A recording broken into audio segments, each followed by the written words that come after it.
성도 여러분 안녕하세요.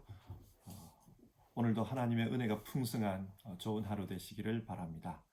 우리 사도신경으로 신앙을 고백하겠습니다. 나는 전능하신 아버지 하나님 천지의 창조주를 믿습니다. 나는 그의 유일하신 아들 우리 주 예수 그리스도를 믿습니다.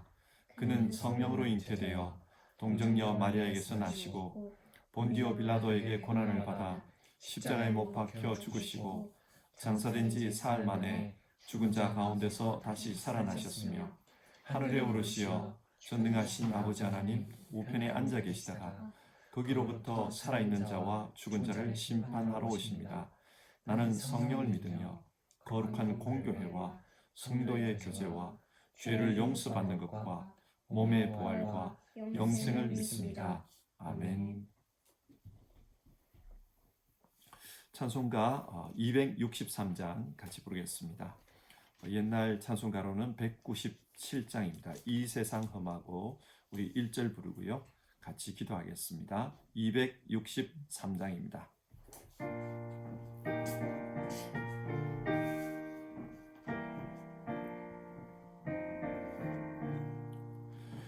이 세상 험하고 나 위로 약하나 늘 기도 힘쓰며 큰 권능 없겠네. 주의 은혜로 대속받아서 피와 같이 붉은 죄 논같이 이겠네.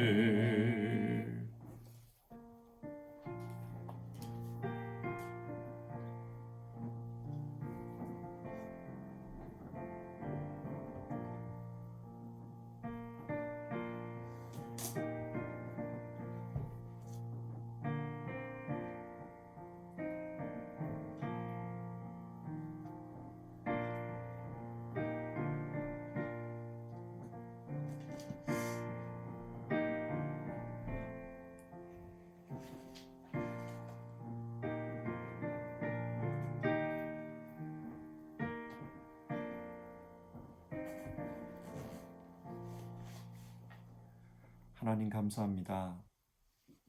우리를 위하여 이 땅에 예수님을 보내주시고 또 우리를 대신해서 고난당하고 십자가에서 죽으심으로 우리를 정결한 하나님의 백성으로 하나님의 자녀들로 삼아주신 것 감사를 드립니다.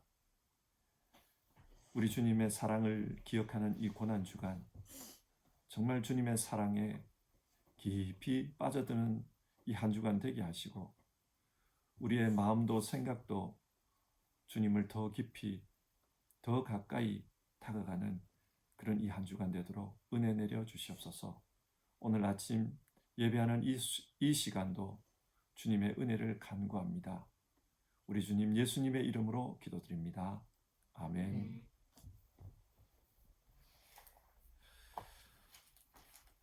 함께 읽으실 성경 말씀은 신약성경 요한복음 18장 1절부터 해서 14절까지의 말씀입니다. 요한복음 18장 1절에서 14절 신약성경 178페이지에 있습니다.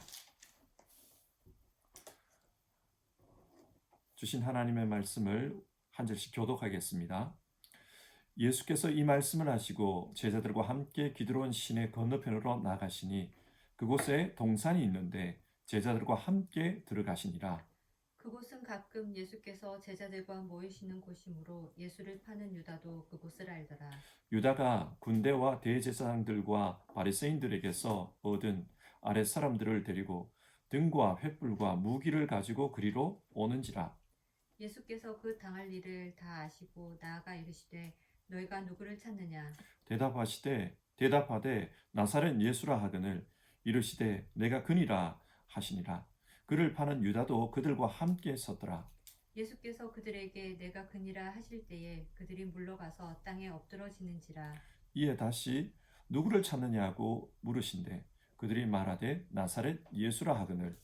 예수께서 대답하시되 너희에게 내가 그니라 하였으니 나를 찾거든 이 사람들이 가는 것은 용납하라 하시니 이는 아버지께서 내게 주신 자 중에서 하나도 잃지 아니하였사옵나이다 하신 말씀을 응하게 하려 함이로라.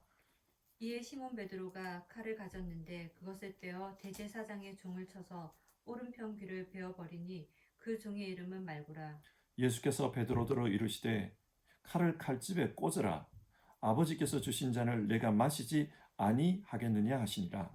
이에 군대와 천부장과 유대인의 아랫 사람들이 예수를 잡아 결박하여 먼저 안나스에게로 끌고 가니 안나스는 그 해의 대제사장인 가야바의 장인이라. 가야바는 유대인들에게 한 사람이 백성을 위하여 죽는 것이 유익하다고 공고하던 자로라. 아멘. 요한복음 18장과 19장은 예수님의 고난 이야기를 기록하고 있습니다. 이번 주는 고난 주간입니다. 그래서 요한복음 18장과 19장의 말씀을 이번 주 중에 살펴보려고 합니다. 그런데 요한복음의 고난 이야기는 공관복음서의 고난 이야기와 조금 다릅니다. 어제도 말씀드렸지만 요한복음에는 겟세마네 기도 이야기가 나오지 않습니다. 대신에 하나님의 뜻을 미리 아시고 그 고난에 당당하게 임하시는 예수님의 모습이 소개되고 있습니다. 왜 이렇게 소개할까? 예수님은 말씀이신 하나님이 우리를 구원하기 위해 이 땅에 오신 분입니다. 예수님은 하나님이십니다. 그래서 고난을 두려워하는 것이 아니라 오신 목적에 충실하시려고 하십니다. 자, 그러면 이런 기본 전제를 가지고 오늘 말씀을 함께 살펴보도록 하겠습니다. 예수님은 유월절 만찬을 마치신 후에 제자들과 함께 감람산으로 갑니다.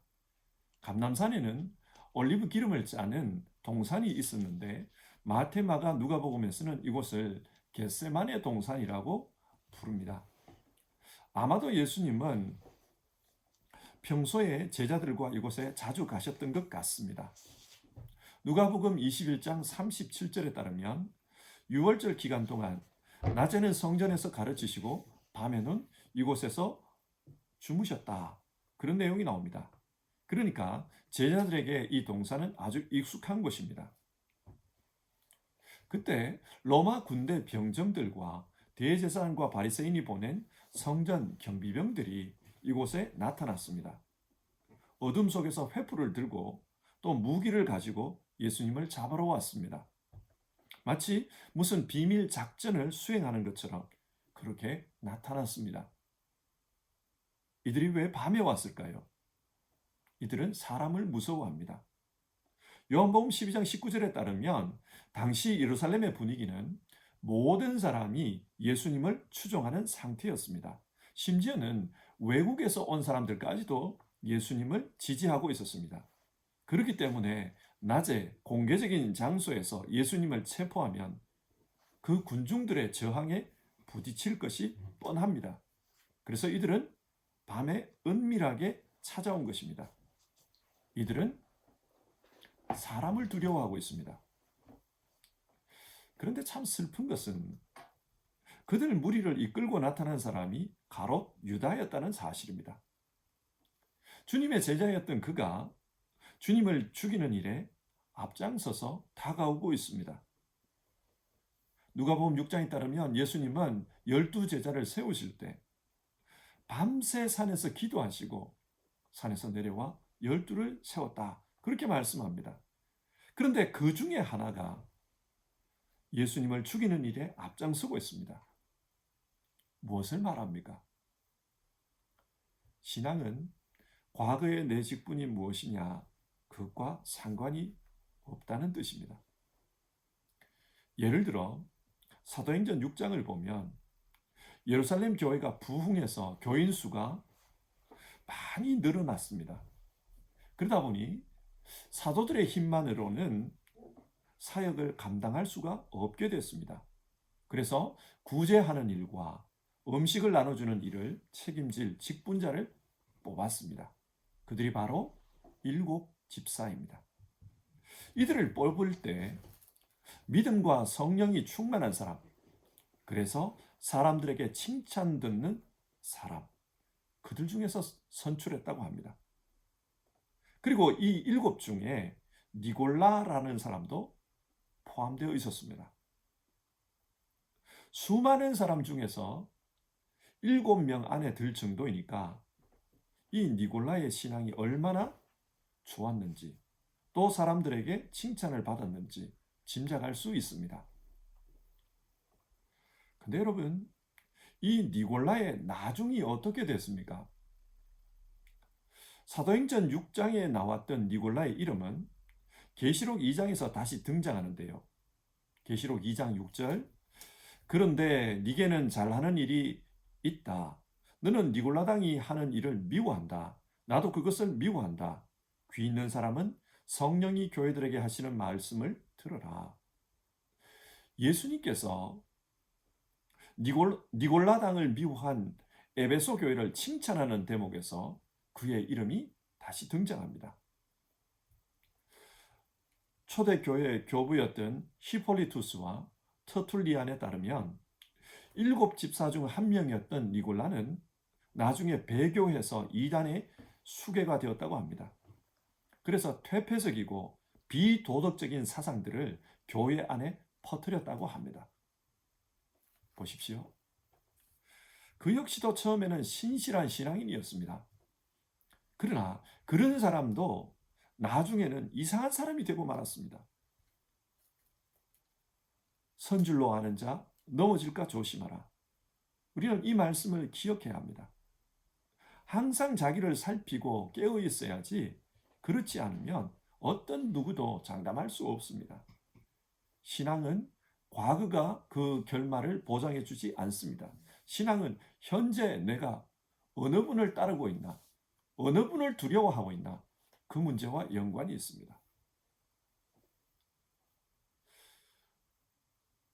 예수님은 자신을 붙잡으러 온 사람들에게 어떤 반응을 보이십니까?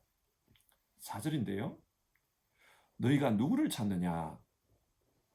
사람들이 예수님에게 말을 걸기 전에 예수님이 먼저 말을 건넨 것으로 나옵니다. 요한복음이 이것을 통해서 표현하고자 하는 것은 예수님은 강제적으로 누군가에 의해 죽임을 당하는 것이 아니라 스스로 십자가의 길을 가고 있다는 것을 말하는 것입니다. 예수님 스스로 십자가의 길로 가십니다. 왜 그렇습니까? 하나님이 정해놓으신 길이기 때문입니다. 사람들이 예수님의 질문에 나는 나사렛 예수를 찾는다, 그렇게 대답합니다. 그러자 예수님께서 스스로 자신을 밝힙니다. 5절, 내가 그니라. 그러자 사람들이 물러가서 땅에 엎드러졌다고 합니다. 여기서 엎드러졌다, 수동태인데요. 이 엎드리다라는 말은 헬라어로 핍토라는 단어인데, 이 단어는 경배하다, 예배하다, 그런 의미가 있습니다. 그러니까 예수님을 잡으러 온 사람들이 내가 그다라는 말을 듣고는 예수님 앞에 엎드려 경배했다는 것입니다. 이것은 상식적으로 이해가 안 가는 장면입니다. 근데 여러분, 요한은 왜 이런 식으로 말씀을 기록했을까요? 여기에 전달하고자 하는 중요한 의미가 포함되어 있습니다. 무엇입니까? 엎드려 경배했다, 수동태입니다. 이들이 엎드릴 수밖에 없었다는 것입니다. 왜 엎드릴 수밖에 없었는가? 예수님께서 내가 그다라고 말했기 때문입니다. 이 부분을 헬라어로 좀 기억할 필요가 있습니다. 내가 그다, 헬라어로는 에고 에이미입니다. 우리말로 번역하면 나는 나다. 별것 아닐 수 있는데, 우리말로는 별것 아닐 수 있는데 헬라어로 보면 굉장히 중요한 말입니다.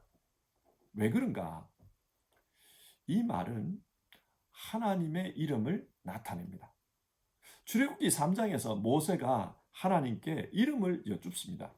백성들이 하나님의 이름을 물으면 내가 뭐라고 할까요?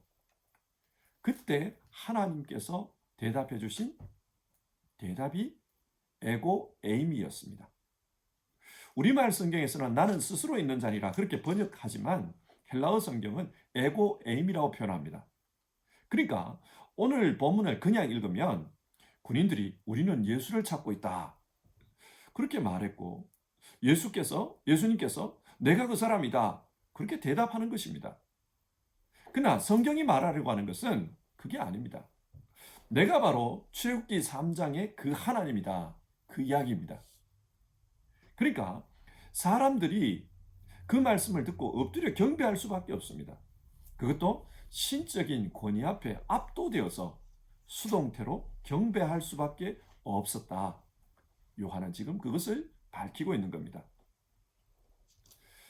자, 지금 4절에서 8절 사이의 대화를 면밀히 살펴보면 예수님께서 스스로를 에고 에임이라고 말한 것이 3번이나 나옵니다.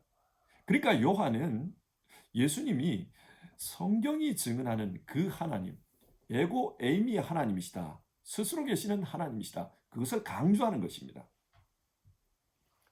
그 하나님은 인간에 의해서 고난을 당하는 것이 아니라 자기 자신의 결단에 따라서 고난의 길을 가시는 겁니다. 여기서 요한복음과 공간복음의 관점의 차이가 있습니다.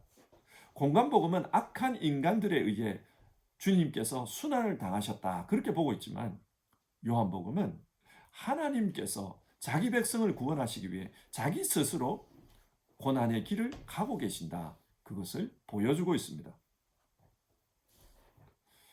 여기서 우리는 예수님을 통해 자기 자신을 계시하시는 하나님을 다시 한번 생각해야 합니다.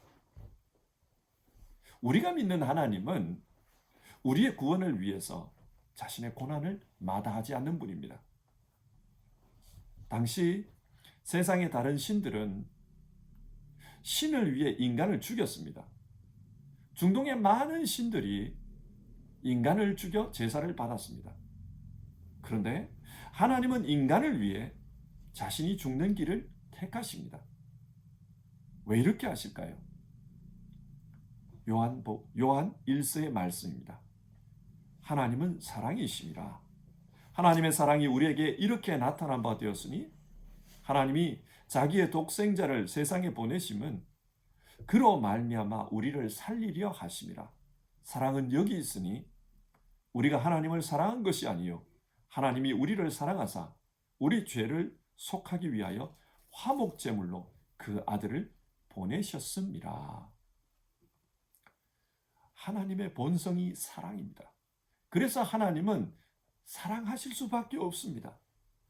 사람들이 사랑받을 만한 행동을 해서 사랑하는 것이 아니라 하나님 자신이 사랑이기 때문에 우리를 사랑하십니다.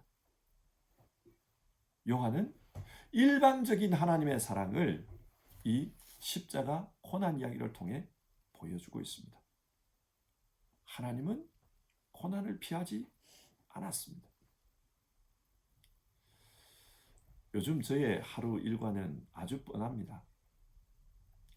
설교를 준비하고 성경을 공부하고 또 기도하는 것, 그리고 예배 영상을 찍고 찍어놓은 영상을 확인해서 업로드 시키는 것, 그리고 남는 시간에는 다른 목사님들의 설교를 듣습니다. 언젠가 설교를 듣다가 깊이 생각에 잠긴 적이 있었습니다. 그것은 베드로가 예수님께 주는 그리스도시요 살아계신 하나님의 아들이시니이다 그렇게 고백하는 부분의 말씀이었습니다.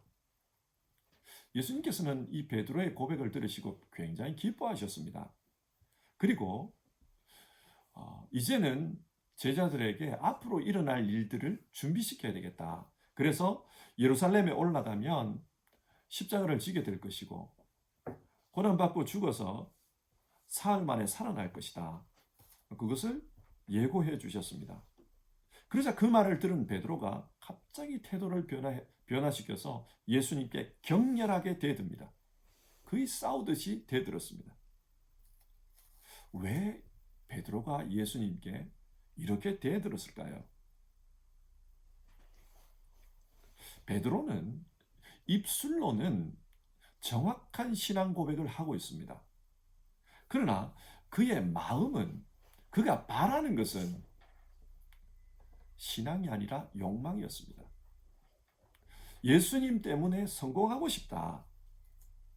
그는 현실 속에서 성공하는 것을 소원하고 있었습니다. 이걸 요즘식으로 한번 바꿔보면 이런 거 아니겠습니까? 예수님 따라다녀서 종교적으로 큰 성공, 큰 교회, 많은 사람들이 모이는 그런 역사를 감당하고 싶다.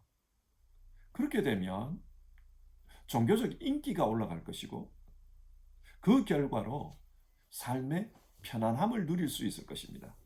뿐만 아니라 안락한 노후가 보장될 수도 있습니다.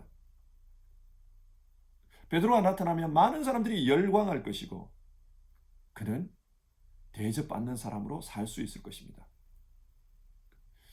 생각이 이쯤 머물자 요즘 예수님이 우리에게 와서 베드로에게 했던 이야기, 십자가 이야기, 인류 구원 이야기, 그리고 희생 이야기, 이런 이야기를 하신다면 우리는 어떻게 반응할까? 그런 질문을 해봤습니다. 과연 요즘 목사님들이 또 성도님들이 그런 예수님을 환영할까요? 하나님은 사랑이시기에 일방적으로 우리를 위해 희생하십니다. 고난을 담당하십니다. 그러나 우리는 그 하나님을 믿으면서 무엇을 원합니까? 어떤 태도로 따라가고 있습니까? 저는 이 질문 앞에서 주님, 내가 죄인입니다. 그런 생각이 들었습니다. 또 성경은 예수님이 선한 목자시라는 것을 말씀하고 있습니다. 7절에서 예수님은 다시 한번 질문합니다. 당신들은 누구를 찾는가? 나사렛 예수를 찾습니다. 그러자 예수님은 내가 그 사람이라 말씀하신 후에 이런 말씀을 덧붙입니다. 8절, 나를 찾거든 이 사람들이 가는 것을 용납하라. 무슨 말입니까? 당신들이 체포하러 온 사람이 나라면 내 제자들은 손대지 말고 그냥 보내주라, 그 뜻입니다. 여러분, 예수님께서 왜 이런 말씀을 하셨을까요? 9절에 그 이유가 나옵니다. 9절, 이는 아버지께서 내게 주신 자 중에 하나도 잃지 아니하였사옵나이다 하신 말씀을 응하게 하려 함이로라. 예수님은 하나님께서 자기에게 맡기신 사람을 한 사람도 잃지 않기 위해서 그들은 건드리지 마라, 그렇게 말씀하신 것입니다. 보호한 것입니다. 요한복음 17장 12절에서도 비슷한 말씀을 하셨습니다. 내가 그들과 함께 지내는 동안은 아버지께서 내게 주신 아버지의 이름으로 그들을 지키고 보호하였습니다. 그러므로 그들 가운데서는 한 사람도 잃지 않았습니다. 예수님은 하나님께서 맡기신 사람을 한 사람도 잃지 않고 보호했습니다. 하나님께서 맡기신 사람, 그들이 누구입니까? 제자들입니다. 그리고 동시에 오늘날의 우리들입니다. 예수님은 마치 목자가 양을 돌보듯이 그렇게 우리를 돌보았습니다. 왜 그렇게 하십니까? 요한복음 6장 39절, 나를 보내신 이의 뜻은 내게 주신 자 중에 하나도 잃어버리지 아니하고 마지막 날에 다시 살리는 이것이니라. 하나님께서 원하시는 것이 예수님께 맡긴 사람들, 그 사람들을 다 살리는 것이기 때문입니다. 그래서 이 일을 위해 나는 선한 목자라, 선한 목자는 양을 위하여 자기 목숨을 버리노라. 예수님은 고난을 스스로 짊어지십니다. 선한 목자, 여기에 예수님의 본질이 있습니다. 중앙아시아에 키르기즈스탄이라는 나라가 있습니다. 이 나라는 아시아의 스위스라고 불립니다. 왜 그렇게 불리는가 하면 국토의 대부분이 텐샤ｎ산맥과 파미르 고원에 쌓여 있기 때문입니다. 그래서 해발 5,000m가 넘는 산들이 즐비합니다. 호수도 많고 물도 많습니다. 아름답기는 합니다. 그런데 나라의 지형이 이렇게 산이 많다 보니까 다수의 국민들이 목축으로 살 수밖에 없어요. 언젠가 이곳의 목동들의 모습을 텔레비전에서 비춰준 적이 있습니다. 이들은 양을 칠 때 천막 밖에서 잠을 자는 것을 보았습니다. 캄캄한 밤. 그런데 천막 밖에서 잠을 잡니다. 왜 그런가? 산속에 늑대가 많기 때문입니다. 기온이 영하로 떨어져도 양과 함께 밖에서 잡니다. 카펫 같은 것을 뒤집어 쓰고 그렇게 자는 것을 보았습니다. 왜 이렇게 할까요? 자기 양이기 때문입니다. 그 양이 죽으면 자기가 손해입니다. 그래서 그 목자는 양에게 전부를 거는 겁니다. 이 모습을 보면서 우리 주님의 모습을 생각해 보았습니다. 나는 선한 목자라. 주님은 자기에게 맡겨진 양들을 위해 이렇게 우리를 지킵니다. 그렇기 때문에 신앙생활 하다가 어려움을 당했을 때 오늘 말씀을 기억했으면 좋겠어요. 주님께서 우리를 지키십니다. 그런데 이런 주님 앞에서 제자들이 어떤 반응을 보입니까? 10절입니다. 이에 시몬 베드로가 칼을 가졌는데 그것을 빼어 대제사장의 종을 쳐서 오른편 귀를 베어버리니 그 종의 이름은 말고라. 베드로는 칼로 이 위기를 벗어나려고 합니다. 인간적으로는 이해가 됩니다. 그러나 예수님은 이런 베드로를 향해서 뭐라고 하십니까? 11절 칼을 칼집에 꽂아라. 아버지께서 주신 잔을 내가 마시지 않겠느냐. 베드로는 예수님을 제대로 이해하지 못했습니다. 그리고 지금 예수님이 원하시는 게 뭔지 그것도 이해하지 못했습니다. 예수님은 지금 죽임을 당하는 게 아니라 하나님의 뜻을 이루는 것입니다. 그래서 주어진 고난을 묵묵히 받아들입니다. 하지만 그런 하나님의 뜻을 모르면, 예수님이 누군지를 모르면 현실의 유분리를 따지면서 칼로 칼을 대적할 수 있습니다. 우리는 신앙이 하나님의 뜻을 이루는 것이다. 그거에 대해서 반대하지 않습니다. 신앙인이라면 어떤 누구도 이 명제를 반대하지 않습니다. 더군다나 어떤 다른 사람과 신앙에 대해서 이야기를 할 때 신앙은 하나님의 뜻을 이루는 것이다. 이 정답을 이야기합니다. 근데 문제는 이게 남의 문제가 아니고 내 문제가 될 때, 내 신앙, 내 생활과 관련된 문제가 될 때 나는 답답해 죽겠는데, 급해 죽겠는데, 그런데 사람들이 자꾸 신앙은 하나님의 뜻을 이루는 거다, 이런 이야기를 하면 그 사람이 답답하게 느껴져요. 할 수만 있다면 내게 있는 칼, 내가 동원할 수 있는 방법, 이런 것을 통해서라도 내 어려움을 벗어나고 싶어요. 우리가 이런 오류에 빠질 때가 많습니다. 하나님의 뜻을 이루자, 이 명제에 대해서는 반대하지 않습니다. 그러나 현실에서 살다 보면 하나님의 뜻을 이루는 것보다 내 방어가 우선일 때가 더 많습니다. 목회도 예외가 아닌 것 같아요. 목회도 하나님 뜻을 이루자, 그걸 목적으로 하지만 근데 목회를 하다 보면 이렇게 안 될 때도 많은 것 같아요. 저는 이 본문을 읽다가 솔직히 하나님, 내가 죄인입니다, 그런 말이 저절로 나왔습니다. 여러분, 항상 신앙의 정도를 생각해야 합니다. 그렇지 않으면 우리도 베드로처럼 대응할 수 있습니다. 신앙의 정도를 가기 위해서는 우리에게 이 말씀을 해주시는 예수님이 계셔야 합니다. 칼을 칼집에 꽂으라. 우리에게 신앙의 정도를 일러주시는 예수님이 있어야 됩니다. 그래서 우리가 날마다 예수님과 동행하지 않으면 우리 역시도 베드로가 될 수 있고 베드로처럼 대응할 수 있습니다. 자, 오늘 말씀을 정리해 보겠습니다. 오늘 본문은 예수님의 가장 가까이에 있었던 제자가 예수님을 파는 이야기입니다. 그러나 예수님은 그 사람에게 팔려서 죽는 것이 아니라 스스로 고난의 길을 가고 있다. 성경 그것을 증명합니다. 그래서 우리 예수님은 에고 에이미, 말씀이 육신 되신 그 하나님이시다. 그것을 밝히고 있고요. 또 그 예수님은 목자로서 우리를 지켜주시는 하나님이시다.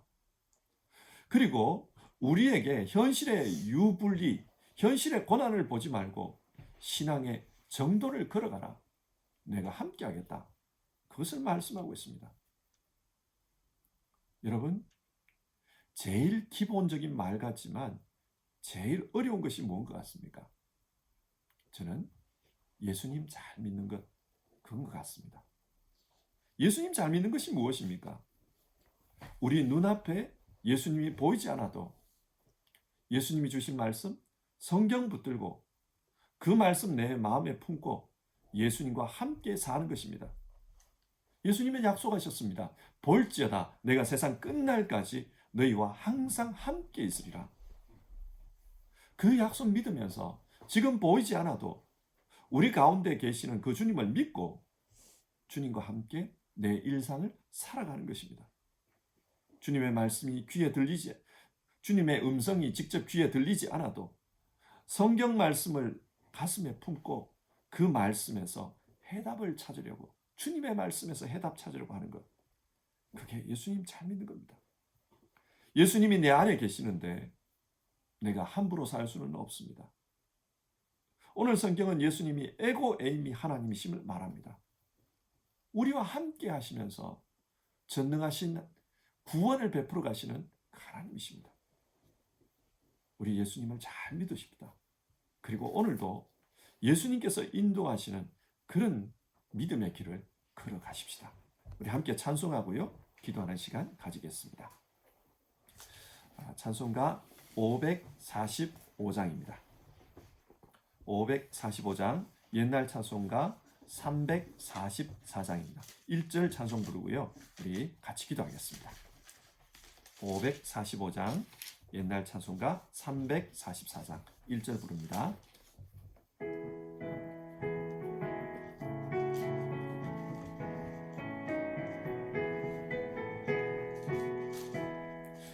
이 눈에 아무 증거 아니 보여도 믿음만을 가지고서 늘 걸으며, 이 귀에 아무 소리 아니 들려도 하나님의 약속 위에 서리라.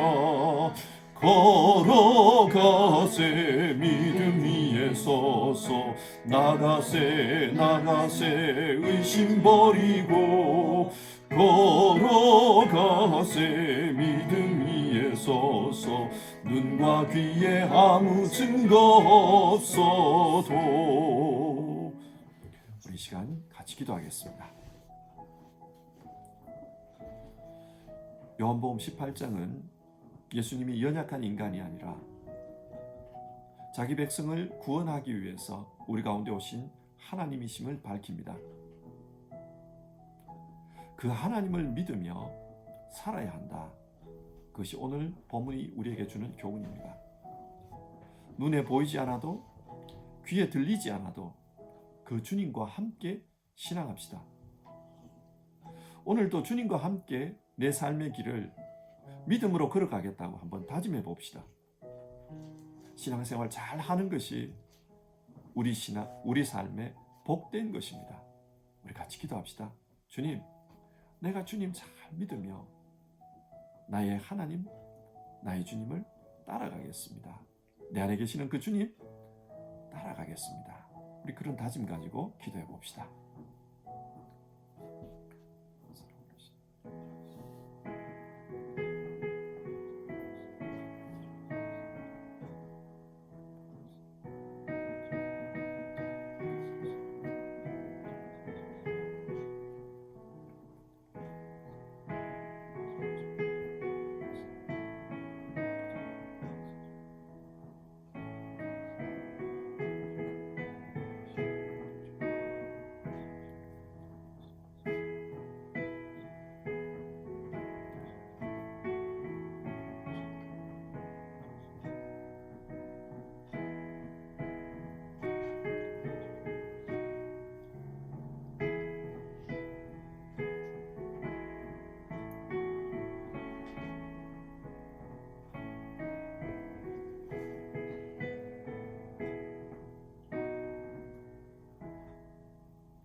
사랑이신 하나님, 예수님 보내주셔서 하나님의 구원을 이루어 주셔서 감사합니다. 우리 가운데 오신 예수님은 말씀이 육신이 되신 하나님이십니다. 그래서 스스로가 십자가 지는 길을 묵묵히 걸어가셨던 것을 봅니다. 그 과정 속에서 우리를 지키기 위해 선한 목자처럼 역사하셨던 것도 봅니다. 그런데 주님, 그 주님의 역사 앞에서 주님을 따랐던 두 사람, 가룟 유다와 베드로의 모습을 우리가 봅니다.